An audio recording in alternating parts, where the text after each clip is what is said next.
Question है my sister and myself are please to accept your invitation to dinner.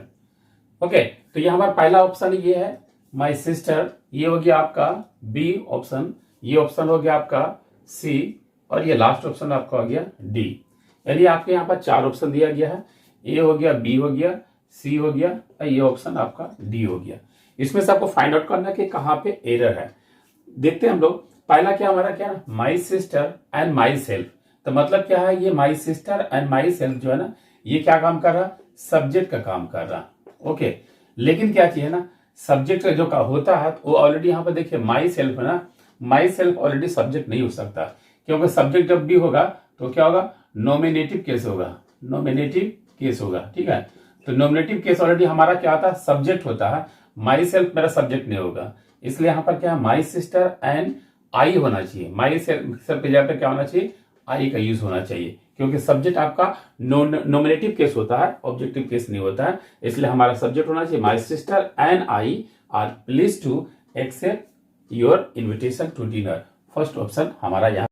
Mahatma Gandhi is called as the father of our nation. यदि महात्मा गांधी हमारे nation का जो है father कहे जाते हैं, तो नेचुरली यहाँ पर क्या है, ये आपका फर्स्ट ऑप्शन हो गया ए, ये ऑप्शन आपका हो गया बी, ये हो गया सी। अगर कोई एरर नहीं है तो डी नंबर आप कर सकते हैं। तो क्या कहता है कि हमारा महात्मा गांधी इज कॉल्ड, यानी पुकारे जाते हैं क्या, the father of our nation. लेकिन यहाँ पर लिंकिंग जो यूज हो रहा है, एज हो रहा है ना, तो यहाँ पर द फादर से पहले एज का यूज नहीं होना चाहिए, क्योंकि Mahatma Gandhi is called the father of nation, इसलिए एज यहाँ पर से हमें रिमूव करना पड़ेगा। इसलिए बी नंबर ऑप्शन हमारा जो है रॉन्ग। नेक्स्ट क्वेश्चन हमारा है the thief is kept before I open the door. मतलब यहाँ पर देखिए फिर उसी तरह ए बी सी डी, अगर एरर है तो ऑप्शन मार सकते हैं, नहीं है तो डी कर सकते हैं।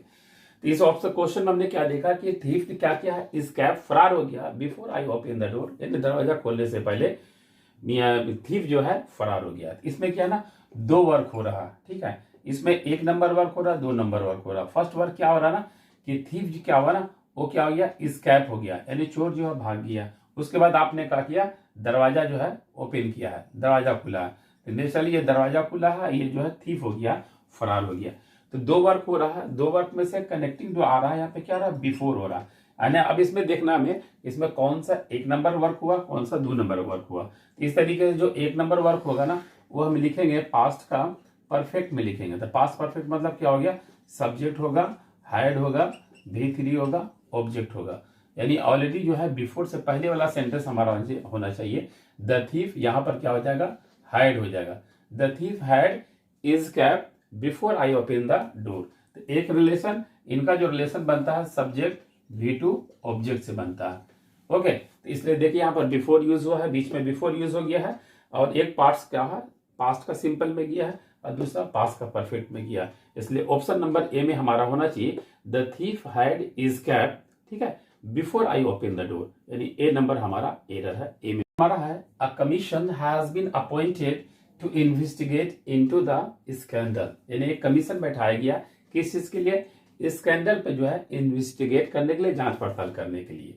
ठीक है, तो पहला हमारा ऑप्शन ये हो गया कमीशन वाला, सेकंड बी हो गया हमारा ये इन्वेस्टिगेट वाला, और सी हो गया ये स्कैंडल वाला। और डी में अगर आपका एरर है तो कीजिए। तो अब इसमें क्या देखते हैं, देखिए बी नंबर ऑप्शन में क्या चाहिए ना, इन्वेस्टिगेट है। इन्वेस्टिगेट के साथ जो है ना प्रीपोजिशन का जो है यूज नहीं किया था इनके साथ, लेकिन यहाँ पर इन्वेस्टिगेट के साथ देखिए ऑप्शन नंबर सी में क्या गया, इनटू का यूज किया गया।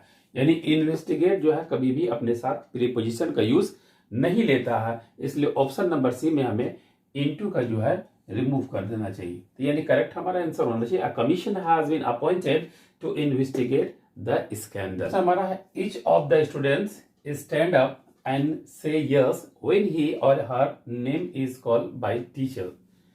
तो यहाँ पर क्या है, ये हमारा फर्स्ट में each of the students, first option हो गया।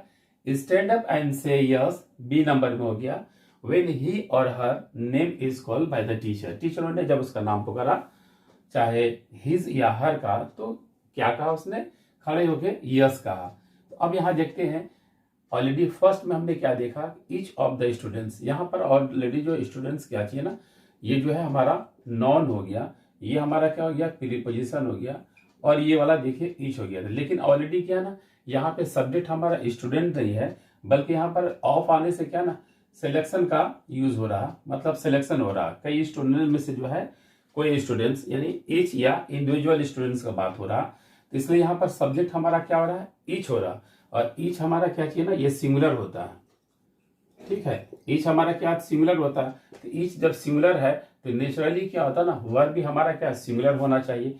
जैसा कि हम जानते हैं कि वर्ब के साथ जो है ना, अगर हम एस या ईएस यूज करेंगे तो नेचुरली ये क्या हो जाता है, सिंगुलर हो जाता है। ओके, और नॉन के साथ जो है हम एस या ईएस यूज करेंगे तो ये क्या हो जाता है, प्लूरल हो जाता है। तो यहाँ पर क्या है, ईच आपका सब्जेक्ट है, ठीक है, और ये क्या है, सिंगुलर है, तो वर्ब भी इसका सिंगुलर होना चाहिए। यहाँ स्टैंड है, स्टैंड में अगर हम एस लगा देते हैं तो ये नेचुरली सिंगुलर हो जाएगा। तो इधर आपका एक वचन हुआ, इधर भी एक वचन हुआ, इसलिए हमारा जो है ईच ऑफ द स्टूडेंट्स, मतलब बी नंबर में यहाँ पर रॉन्ग है। बी में हमें क्या करने पड़ेगा, यहाँ पर स्टैंड के जगह पे एस लगाने पड़ेगा। स्टैंड्स अप यानी each of the students stands up and say yes when his और her name is called by teacher.